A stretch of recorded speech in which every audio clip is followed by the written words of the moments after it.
Hello and welcome to the Business of the Business podcast. I'm your co-host, JP John Fosh with you too. Man, Power Trip, of course. Joining me is the doctor himself, Dr. Lavie Margolin. Lavie, how you doing today, sir? I'm doing good, John. I know last week when we recorded, we were literally in the midst of hearing the news of Hulk Hogan passing. Certainly, obviously, a big part of your childhood and somebody that still you follow very closely, a big part of my initial wrestling fandom. So I wanted to, in speaking with you, I wanted to do something unique today. Everyone's talking about Hulk Hogan, but I think we have a novel concept that will be interesting to our listeners. Yes, and you're always thinking outside of the box, which I love. You're not covering something that everybody else is covering a million times. So today we're going to be remembering Hulk Hogan in a little bit of a different way, a little bit of different light. We're going to be talking about his post WCW run outside of WWE, meaning that no real WWE talk, no real WCW talk. Going to be talking some random stuff the Hulk was involved in, some big, some big, some little, some celebrities, some not some celebrities. So I think it's very, very interesting and intriguing, and I love it too because I love all things Hulk. I mean, the startup years, XWF, New Japan, NWA, TNA, Australia, all the other stuff. So, where do you want to start? Do you want to start with possibly your favorite promotion of all time, the XWF? Is that where you want to start? So I do want to get there, John, and I'm going to lean on you a little bit for this as well. Sort of like to put us in the mindset of it, right? Hulk Hogan leaves WCW under very controversial terms, even ones that went to court. We're still not even sure necessarily what was a work, what was real, and so on, and what was meant to happen later. Left WCW, of course, at in July 2000, and doesn't return again until briefly with the XWF. Now, in the interim, of course, WCW is bought by WWF. Um, you have ECW going on, and you didn't yet have TNA. So it's sort of like a barren landscape of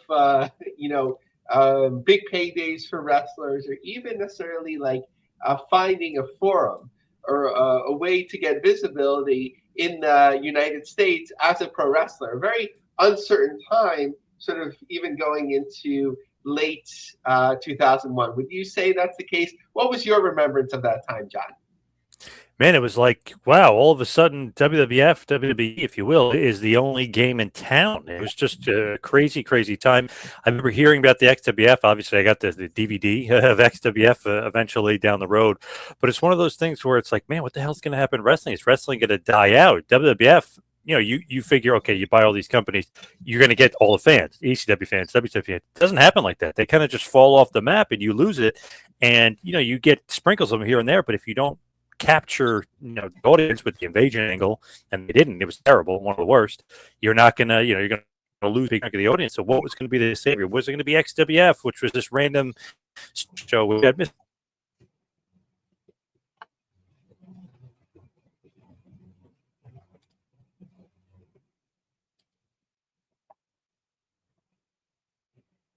very long? John, can you hear me? Yes, can you hear me? Can you hear me? Yes, it froze up for a minute. But yeah, so it was sort of like even before TNA, where you had this sort of concept of can we recapture a certain number of fans are lost. WWE was still kind of finding itself and still drawing the ratings and interest, even though there was cracks that you were starting to see even as early as late 2001, where XWF was like, hey, there's all these wrestlers, out of work. Many of them are former WCW wrestlers. What can we do here? So friends of Hulk Hogan, of course, Jimmy Hart and Brian Knobs, and investors and so on, had this concept, but certainly Jimmy Hart and Brian Knobs, forward facing. And Hogan, was around, and basically, I think the idea was that he would do a match, they could tape it, but it wouldn't be in their show or necessarily commercially released. and I don't think it ever has been. I think you probably can search, the edges of the internet for the full match. I was just watching on YouTube clips of it or shorts, which was actually enough to get the context, and then some freeze frames that happened during episode 7. Really cool concept of a match. Hulk Hogan defeats Mr. Perfect, not called that, Kurt Hennig, who's actually managed by Bobby Heenan. Really, at least through the center, the first time I think managing in a number of years. He would do some managing with Ring of Honor, but I don't think there was anything physical involved in here. And here, I think Hogan grabs him and bops him one, right? And he takes a very light bump, smartly, because his neck is hurting. But just to give some concept here of the show, so this was the 7th taping. Jerry Lawler and Tony Schiavone were the commentators. I watched the first episode, which I'm sure is proudly on, as you mentioned, John, proudly mentioned on your shelf there as one of the DVDs. But so what happened during this taping? Johnny Swinger and Simon Diamond with Dawn Marie beat Danny Dominion and Eric Priest. Dresden beat Billy Fives. Jimmy Snuka Jr. defeated Vapor. Christopher Daniels and Prince Iokea defeated Josh Matthews and Kid Crash. Jim and Duggan beat Knuckles. And, of course, Hulk Hogan beat Kurt Hennig. So very much like a hodgepodge show. And I think the concept was, or what people speculated was that, and this would be something that Hogan repeated many times, which we'll go through very smartly, was to sort of get back the intrigue of WWE. WWE, again, was pretty much the only game in town, not necessarily worldwide, but in the U.S., North America, outside of Mexico, where you could have big shows. And November, he does this taping, and then by March, he's already back in WWE, a house show where he defeats Rikishi, and then NWO, they're having what sounds amazing. Hogan, Nash, and Hall defeat Steve Austin and The Rock in Detroit on March 11th, 2002. So just a little bit more about the XWF. Excitement Wrestling Federation was brief but notable, spearheaded by Jimmy Hart and Kevin Harrington. Fill the void left by WCW, the PG-style wrestling promotion. Hogan was a key figure intended to be both a wrestler and part owner. I'm not sure how far along that got. He participated in the Universal Studios taping. It confirmed his readiness to return to wrestling. His participation was limited, primarily appearing in promotional segments and a single match against Hennig, which was later included as a bonus feature. Oh, so it was on... it's on DVD. Oh, yep. Okay. So I still have a DVD player, John. I might need to borrow it. Despite the star-studded roster, Piper, Lawler, AJ Styles, XWF struggled to secure a television deal. After the initial taping, several talents, including Hogan, were signed away by WWF. The XWF ran a few house shows in 2002, but ultimately folded due to low fan interest and financial challenges. So outside of Hogan, certainly notables like the Road Warriors, it kind of always felt like maybe we were spoiled here, but like a Northeastern indie.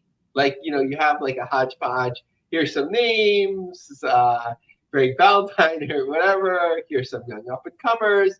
It never felt to me like it would have the legs to go further, and it didn't seem like to fulfill necessarily a need of what wrestling was looking for, at the time. Anything else that we should think about in terms of XWF? I know we could do a whole episode on this, and should there be a demand, we can dig deeper and kind of go more XWF. But what was interesting in watching episode 1 was the XWF kind of opening kind of felt like WXO, where they the same thing for those two television tapings, which actually aired. I remember CBS, it was like at 1 a.m. I watched at least one of them. But anything else about the legacy of the XWF and Hogan's participation, John, that we should think about? To me, and I love the Hulkster, and I love his loyalty to his friends. So it's like, okay, you got this somewhat of a startup promotion. Knobs and Jimmy Hart obviously are the reason why he's end up doing it. Otherwise, does he really ever do it? Probably not. But what a loyal guy. Think about that. You're the most famous wrestler of all time. I'll do a studio show, an hour away from my house for two buddies of mine. Yeah, sure. So it just shows you. But also, maybe though, Jimmy Hart's like, hey, maybe you get on Vince's radar again, or maybe Hulk's thinking, maybe I can get on Vince's radar again. Hey, I can still wrestle. I know it's a short match against Hennig, but still, like maybe just getting back on the radar. And obviously, Vince saw it and was like, I can't let this thing become anything. I'm taking Lawler, I'm taking Piper, I'm taking Hogan. I'm like, he just absolutely just destroyed XWF before it became anything. So to me, it just shows the loyalty of the Hogan. Maybe I'm being crazy on that one, but it just shows me loyalty that he's even doing that. It's just crazy. He's doing a studio show in 2001, a random studio show. Yeah, no, it's a good point. I was just thinking about it along the same lines with Jimmy Hart, who's been, of course, the focus of a lot of people talking about him since Hogan's passing, and just how loyal he was, and how genuine he is, and being upset during the emotional, during the SmackDown last week, and all of that. So Hogan returns, and he returns through 2003, where his last match on at WWE at the time, June 24th, 2003, Team Angle defeats Big Show, Brock Lesnar, Kurt Angle, and Mr. America, who apparently is, Team Angle and Big Show, it seemed uneven, defeat Brock Lesnar, Kurt Angle, and Mr. America.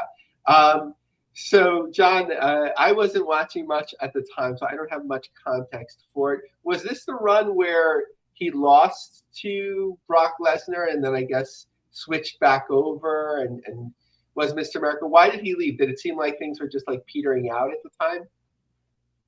No, so 02, he loses to Lesnar, and it's so weird because he has this great run in 02.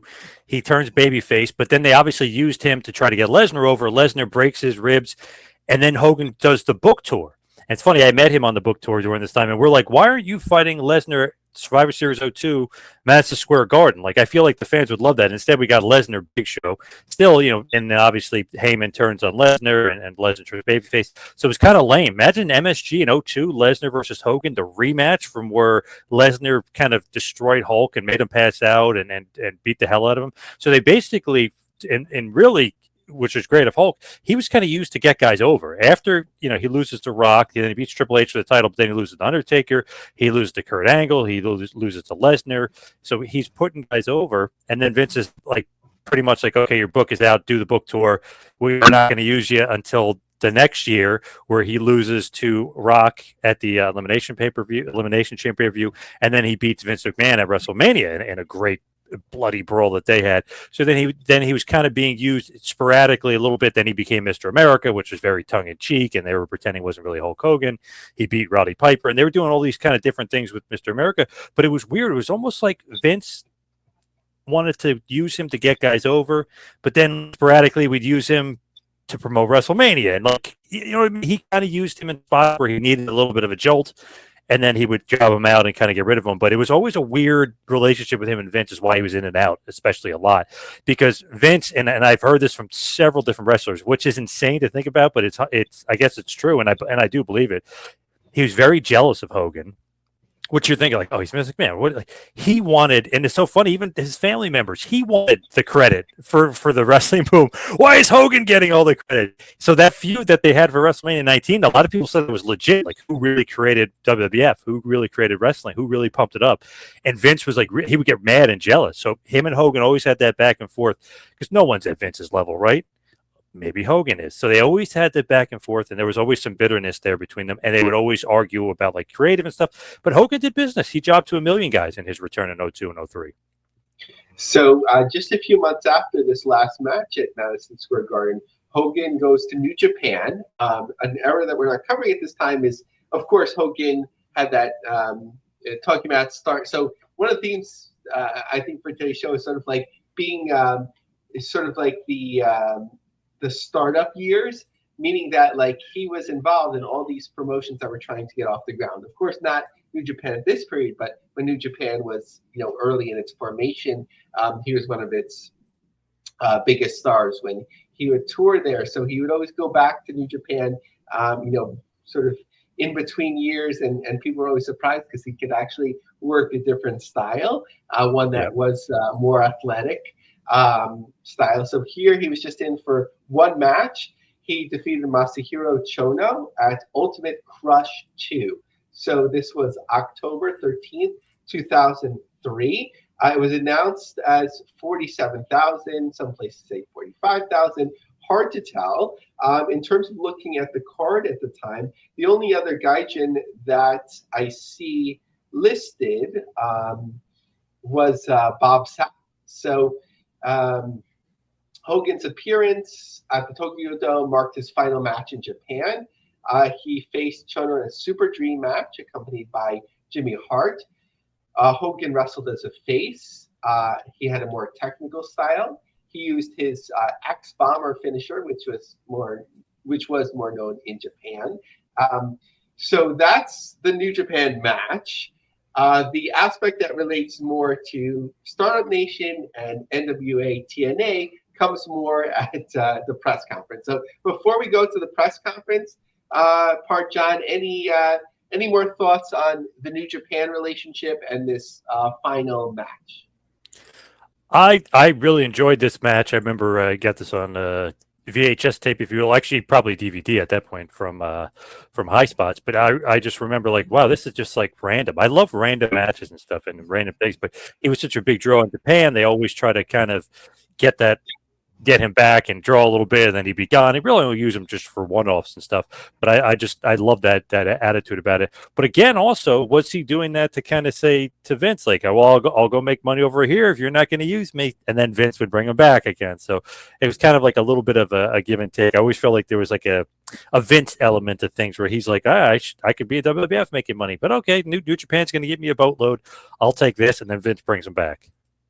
And what was interesting about that same night, he like doubled it because then he brought NWA TNA into the fold. And just this experience for NWA TNA was something that probably disappointed them, right? If they were hoping to sign Hogan and those discussions happened. But it really was footage that they used on their show, even the match. Oh, forever, yeah.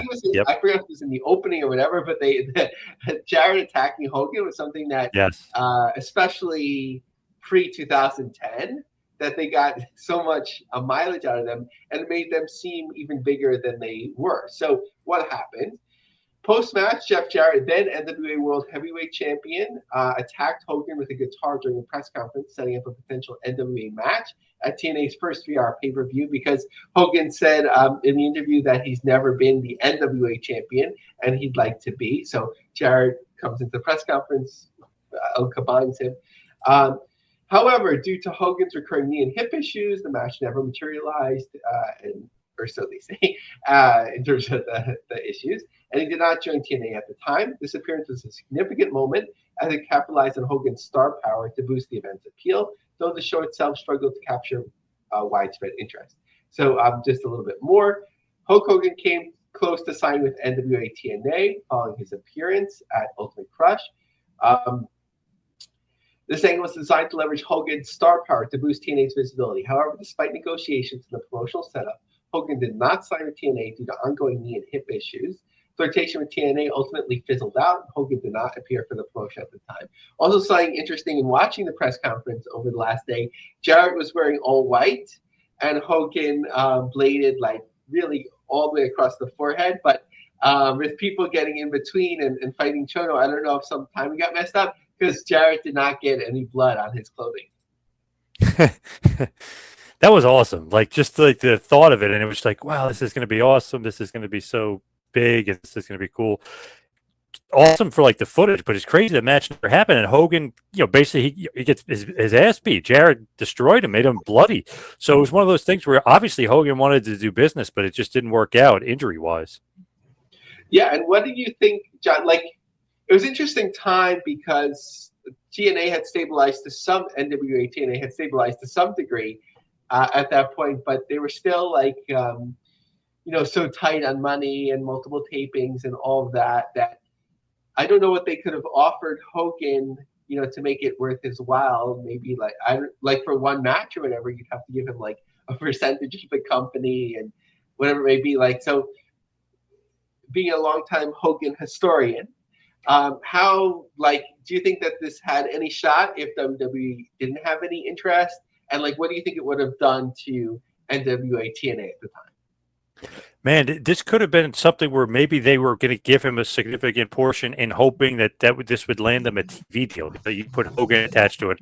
Obviously, we know the history of Hogan. You attach him to anything, you're going to get more interest. Look at Real American Freestyle. Look at the beer. I mean, you just put his name on it, even at 71 years old, and people are kind of having an interest in it. So especially back then, definitely, I think they were shooting for some sort of somehow they're going to get him this big money deal. Maybe the Carters were going to pony up some of their big time money and do it. But I feel like they were maybe going to negotiate with him, maybe give him a piece of the company or something. But they were definitely kind of positioning where hey, maybe we do this one match with him, we give him a ton of money, and we get a TV deal out of it. Yeah, and interestingly, maybe there were more health issues, as listed, because it wasn't like it immediately sparked WWE bringing him back. Because right. When I'm looking here, he didn't return till Backlash 2005. Hogan and Shawn Michaels defeat Khosrow, Lavie, and Muhammad Hassan in 15 minutes and 20 seconds in New Hampshire. Yeah, and he basically was inducted into the Hall of Fame that year as well. So it was weird, like what was going on with Hulk at that point. But obviously, he had a couple surgeries, hip surgery, back. So he did have issues where they probably wished that they could have used him earlier, if you will. And obviously, TNA wished they could have used him at all. Would have been amazing. So Hogan lasts for about a year, a little bit more than a year. His last match in WWE, and that return is SummerSlam 2006 in Boston, where he defeats Randy Orton in just under 11 minutes. Then 6 months, no wrestling. And he comes back for really one of the most interesting things, because it's sort of like, depending on how you count the attendance, one of the biggest like pro wrestling super shows of the 2000s, where he wrestles the Big Show, or Paul White, at the FedEx Forum in Memphis. And from what I was reading, it was supposed to be Jerry Lawler against Hulk Hogan in this big match, which would have been so much bigger than it was. What do you remember, like, first hearing about Hulk Hogan coming to Memphis? I remember thinking, like, wow, this is kind of like cool. It's old school, but also like, how will it draw? Will it draw well? It's 2007. It's weird that Hogan is wrestling basically the Giant again, the Big Show, but really, the Giant from WCW, and they're reliving that feud, and it's in Memphis. So it just kind of like surprised, and it's obviously at the FedEx Forum, but just surprised that it was even going on, but kind of intrigued at the same time, wondering if Hogan still had it, at this point. Obviously, very advanced in age, and he's getting up there. But one of those cool things is like, wow, WWE is letting this happen? Like, this is crazy. Can't believe this. Yeah, it was interesting that, like, you also had this sort of like, obviously with Lawler, it would have been a lot of nostalgia. And interestingly, as I learned more about history, like, I thought with USWA, like in '97, like, the ability to draw in Memphis was dead. But even like Power Pro, when they had use of Mid-South Coliseum, they were able to draw a few like really big houses. Here, it's a little bit unclear looking back years later. Cage match listed at 4,500. I've seen others listed at 2,500.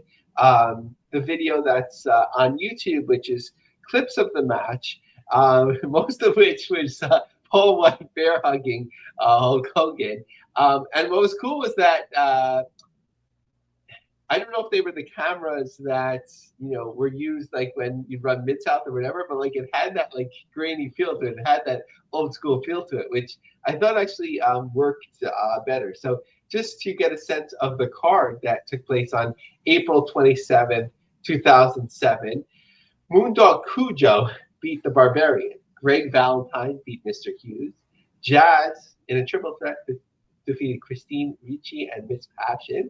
A no contest. This sounds very intriguing in like a weird way. Hardcore match: Abdullah the Butcher against Al Green. Tag team. This is very Memphis. Bill Dundee and Dutch Mantel with Jimmy Valiant defeated Bobby Easton and Sweet Brown Sugar. Brutus Beefcake and Bubba the Love Sponge defeated the New Assassins. Brian Christopher defeated Buff Bagwell. Kid Cash and Ricky Morton defeated Too Cool 2.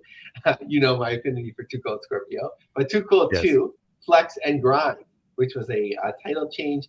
And the Hogan match was 6 minutes, 26 seconds long. So actually, maybe I did see the whole match.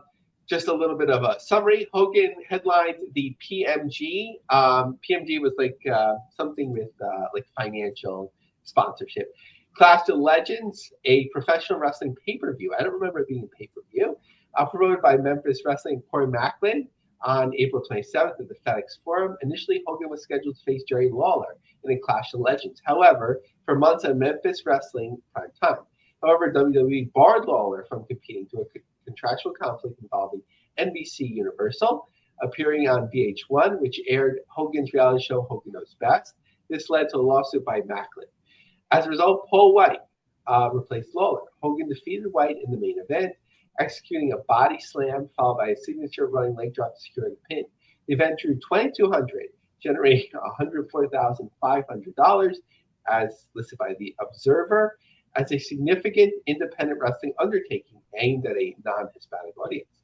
The Hogan-Lawler cancellation and subsequent lawsuit garnered considerable attention, but the event proceeded with Hogan's star power as a focal point, despite WWE's restrictions, causing other scheduled performers like the Boogeyman, Charlie Haas, Shelton Benjamin, and Robert Gibson to also withdraw. So when all was said and done, John, and you heard about this, did it feel like, okay, they got through it, but I don't think like there's going to be a Memphis revival, or I don't think Hogan is going to be doing like some other independence, right? Yeah, 100%. Yep, exactly. So one that I've avoided.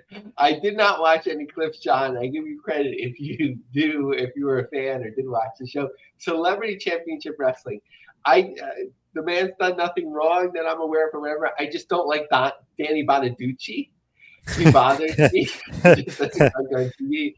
I found Dustin Diamond's Screech by Saved by the Bell kind of annoying in this context. But it was a show on CMT from October 18th to December 6th. I read more about it in Bischoff's book. That's probably the most I know about it. But were you a watcher, and what did you think about all this? No, was not a watcher. I've seen clips of it and stuff. I for some reason, I don't know why, I don't know, like when guys are doing something that you love that aren't experts and they're amateurs and they're not, I wouldn't say making a joke of it, or making a mockery, but it's like they're doing it really, except for Dennis Rodman, to be honest, but everybody else kind of does it very poorly. It came off kind of like, so I only just kind of pay attention to clips. I really wasn't as interested in it. Maybe I should have been, but what didn't kind of catch me. Yeah, and if they couldn't get you, John, like as Hulk Hogan super fan, and I mean, I think they did okay in the ratings, but you know, it was going to be a struggle, kind of like a different carve out. For some reason, I thought Hogan like also hosted like a little person wrestling show, but that might have got conflated in my mind that there's been little person reality wrestling shows, and Hogan has had shows like this, but Hogan never hosted a little person wrestling show, right, John? Not as far as I remember. Okay. Hopefully, it's not one of those. What do you call it? That effect or whatever, the Berenstein Bears thing. I hope it's not one of those things. You know what I mean? We're thinking about it. Yeah, it got conflated in my mind. That would have been probably even more interesting. So, okay, so Mandela effect. There you go, the Mandela effect. Yes. So So now 2007 to 2009, where we're going to talk about the Australian tour, was Hogan involved in anything WWE centric in between Memphis? Well, I guess not, because he did the celebrity wrestling in the middle there. And then going to Australia, was there any WWE? There was no WWE matches between them. Okay, so Nope. now the Australian tour. The first thing I remember about the Australian tour was I think it was some sort of mainstream photo where Hogan and Flair had both bladed. They were both in their late 60s, and there's sorry, no, late 50s, mid to late 50s, and there's sort of like that thing, like look at this pathetic situation, right? Like sort of like the wrestler type of thing. I think that was really the wrong perspective of it. I don't think either, we Flair's like issues with money documented, and Hogan too, in terms of divorce and of course his son's I don't know if it was deemed an accident, whatever it may be, with the driving and somebody getting very hurt. It was accidental, but whatever it was in the courts, that yes, they might have been harder off for money, but I don't think like this was like a desperate thing. They weren't like hitting the local VFW. This was like a big time thing that the promoters in Australia spent a lot of money on it. It just didn't work out. Yeah, exactly. I didn't really think it was going to be anything big, but it's one of those things where a lot of famous wrestlers always do these random tours. South Africa, Australia. When you get Hogan's name attached to it, obviously it's going to be called the Hulkamania Tour, which they've done forever. When WWF did the Hulkamania tours, and literally I have a ticket of it from England. Hulkamania tour. So it's just one of the things you get the biggest name ever and get them associated with it. It's perfectly fine, and it is what it is. It was a nostalgia tour. What was really incredible about it is that both guys could have dialed it in. Of course, Flair never did, and I wouldn't say Hogan did ever either. But at their age, looked like there wasn't many days off in between. It went from November 21st to 28th. At 4 days, and each was like 25-minute match, all against Flair, probably the same finish. In the picture they bladed, I'm not sure which night the video was from. They bladed, so they probably did, every night. I'm not sure if you've seen it, John. There's an interesting like sort of raw video where they first show the promos in the back, and Flair does his. They don't cut the video off, and you see off camera, Hogan was like, what the F did he just say? So that he could get a sense of like what type of promo he would cut, and then he just does one off the cuff, just based on somebody reporting to him. And they had the match. So I just watched a video over the last day as well with Eric Bischoff, like a clip from his podcast with Comments on, where he's talking about that, unfortunately, according to him, only half the money was put in escrow. The other performers were paid, and that he and Hogan weren't. But at the very least, whatever happened, that Hogan didn't make all of his money from this tour. So kind of a disaster in that way. So and I think this shows from what I was looking at quickly that they each did like 4,000 to 5,000 each. These were all like in, I think, major venues, but the cost and the advertising of all of it, that they weren't that it wasn't successful. Some of the names are plays on words here, but you could pick up our listeners who these people are. So assuming the same card every night, unless somebody got hurt or whatever. But on the fourth night, Sean Morley defeated the Pimp Father. Billy Blade and Caden Anthony against the Nasty Boys, double DQ. Nick Dinsmore beat Heidenreich. Brian Christopher and Solafa Fatu Jr. defeated Black Pearl and Vampire Warrior. Orlando Jordan defeated Brutus Beefcake. Shannon Moore defeated Spartan 3000. Mr. Anderson defeated Uso Fatu. And Hogan was accompanied by Jimmy Hart, and Flair was accompanied by Lacey Von Erich. Just a little bit more about this tour. Hulkamania Let the Battle Begin was a professional wrestling event promoted by Hogan and Eric Bischoff, making Hogan's first wrestling appearance in Australia. I wouldn't say it was promoted by them, right? Because there's Australian promoters. Held tour featured in Melbourne, Perth, Brisbane, and Sydney. Taped by 1HD but never aired. The main event for each show was a match between Hogan and Flair. Flair coming out of retirement to perform as a heel. Hogan, accompanied by Jimmy Hart, won all 4 matches. Roster included Brutus Beefcake, Mr. Anderson, Umaga, Rikishi, the Nasty Boys, with additional attractions like a bikini contest won by Lacey Von Erich. Despite Hogan's media blitz and the tour's star-studded lineup, it averaged 5,000 people per show, below expectations, due to oversized venues and limited merchandise sales. Hogan's physical condition was a concern, as he was dealing with severe back issues, making his participation a risky endeavor, though Ric Flair's presence helped make Hogan's performance look stronger. The tour was organized by Condon Sports and Entertainment, with significant contributions from Black Pearl, cousin of Rikishi, who had connections in Australia. Despite the professional execution and incredible promotion, the tour was a financial failure. Promoters overestimated ticket sales, booking large arenas that remained largely empty, leading to significant losses. The company behind the tour filed for bankruptcy shortly after the final event on November 28, 2009. Plans for a DVD release of the tour were abandoned, partly because Hogan withheld permission to market it until outstanding payments owed to him were settled. The financial flop also led to the cancellation of planned TNA Australia tour and scrap discussions for further tours in China and Asia. So I know, you always hope for the best in these sort of things, but kind of felt like magical thinking, right? Like to think that you could fill up these huge venues when no one was really doing that anywhere in the world, even with the biggest names. But 5,000 average, obviously it was bloated in terms of whatever budget, but in terms of a number on his face, that's pretty good. Interesting. Very intriguing. Now, I know, obviously, we have to talk about TNA and the run in TNA wrestling, which was interesting because it did lead to, I know a lot of people are like, oh, it led to the downfall, but it did lead to their highest ratings ever, too. So there obviously is a lot of misses and stuff in there, but Spike TV deal was big, and obviously a lot of huge ratings, like 2 million people plus watching Hulkster. Yeah, and to me, as a fan, that was the greatest context that I had. I remember the announcement of Hulk Hogan coming to TNA, and it did feel that at this point, right? Because TNA was ascending, right? In a number of ways, it did have buzz, it had great matches or whatever.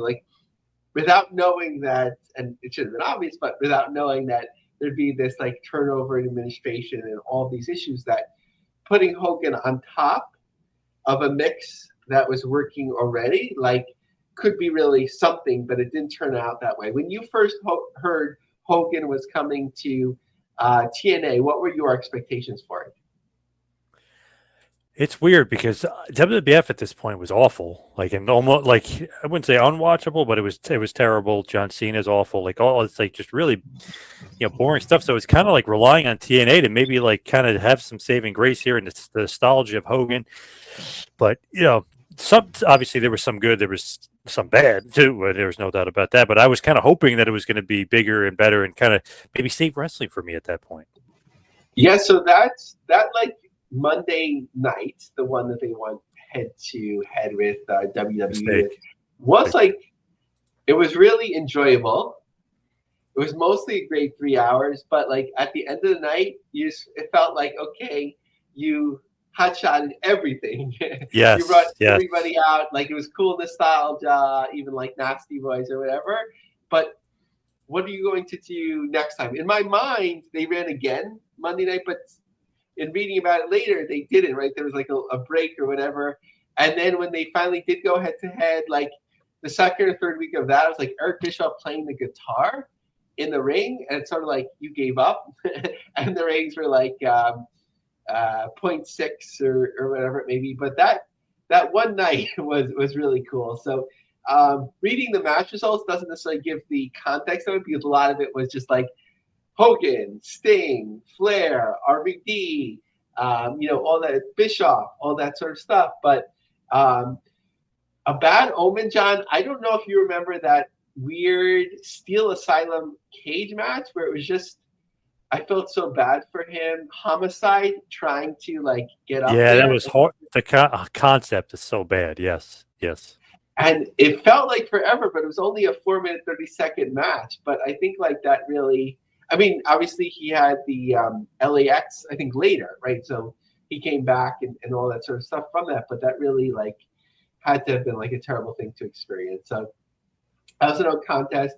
ODB beat Tara in a 2-minute 40-second title change. Awesome Kong, which was one of the only wrestlers, especially in TNA at the time, that I went out of my way to see. Awesome Kong and Hamada defeated Sarita and Taylor Wilde. TNA Women's Knockout Tag Team title. Hernandez and Matt Morgan defeated Dr. Stevie and Raven with Daphne. D'Angelo Dinero defeated Desmond Wolfe.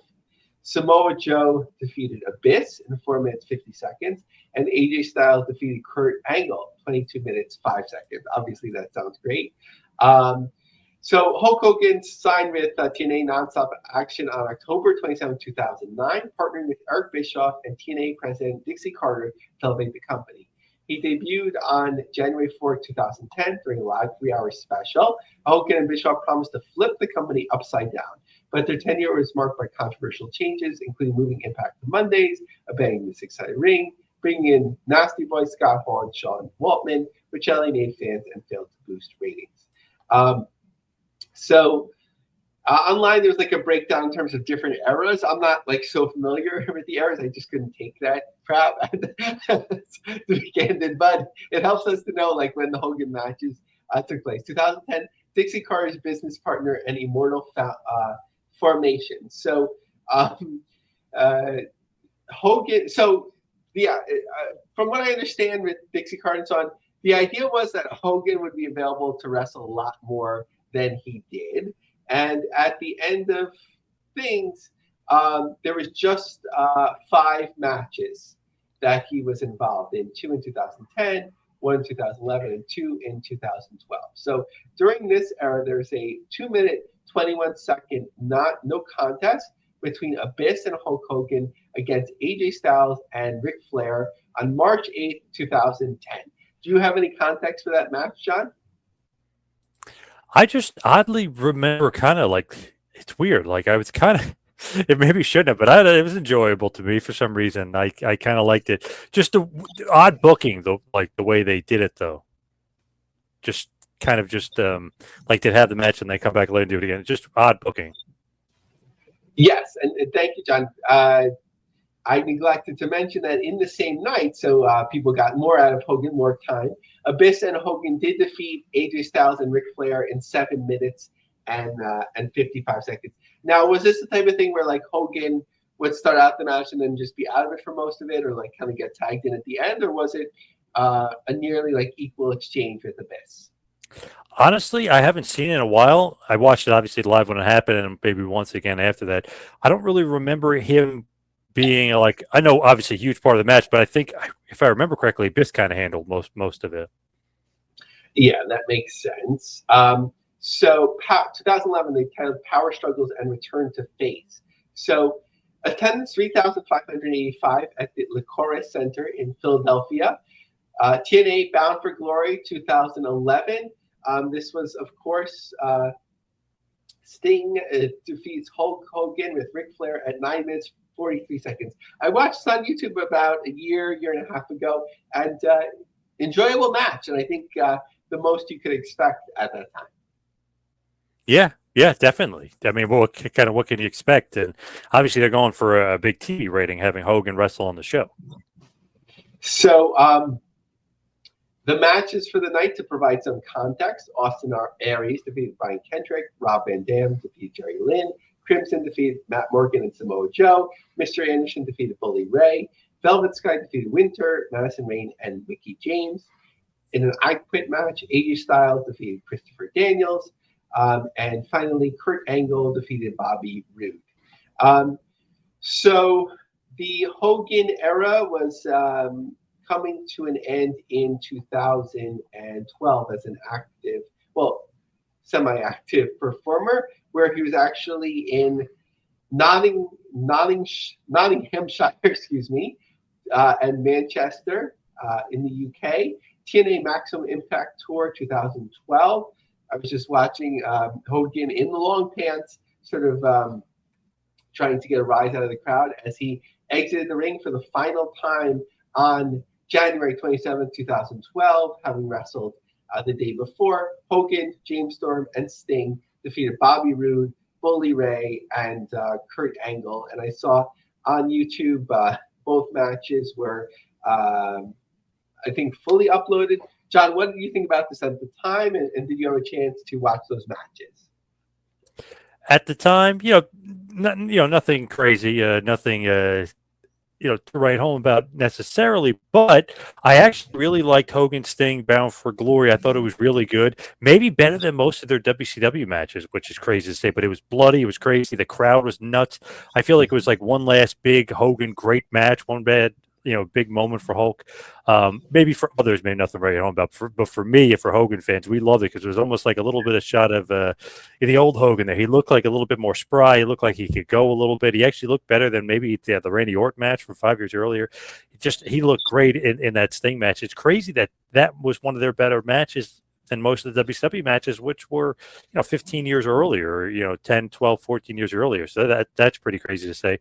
Although, just throw this out there, my buddy Phil Schneider, writer for The Ringer and all the other places, he sent me, and he posted it online as well, part of an article, Sting versus Hogan from a house show, the LA Melee in 1998. That was an awesome cage match. I feel like that could have been their Starrcade match or so many other matches. That was awesome. Maybe that was their best match, but this is up there, one of the best Hogan Sting matches. Yeah, I guess, as sort of like a lion in winter, right? Sometimes it's like a little bit sad to see wrestlers sort of like in the latter days of their career and they don't look the same. But Hogan delivered in his final pay-per-view match against a obviously very high-profile opponent, and in relative TNA terms, they drew a good house. Yep, definitely. So this was such a like a unique time period, 2001 to 2013, that it was just so difficult to create a contender to WWE. TNA got pretty close there in terms of drawing millions of people sometimes, and once in a while drawing a big house. One that may or may not have just been beaten, in Long Island here. But there was no consensus like number two following this for a while, right? You had TNA, then Ring of Honor, New Japan sort of ascended at the same time, and it was sort of like we talked about who was number two at that time, but it was never clear. But, and I know people are trying to cloud it now with like who can be number two or whatever, but clearly since 2019, AEW is number two. And it was sort of the first time that one didn't look to Hulk Hogan as being necessary to become the number two.